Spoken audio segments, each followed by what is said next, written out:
रसगुल्ला के कटकहतीना पिया चुअतावे रसया के चाटीना रसगुल्ला के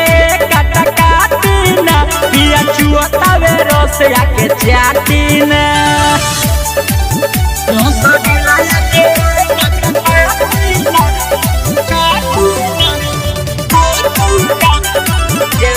presented by Ragini Music. Vindhyavasini recording studio Delhi. सब लोग खोजतावे चीज हमारा है खोइला के बाद रौरा लाग जाई मुहे सब लोग खोजतावे चीज हमारा है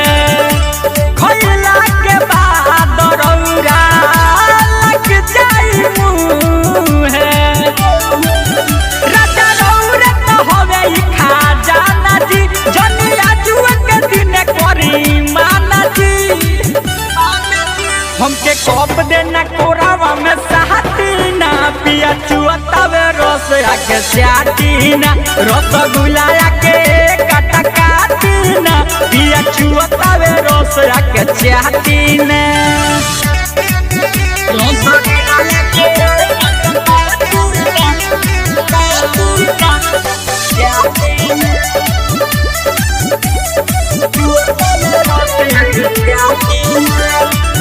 केहू झूठियावले नइखे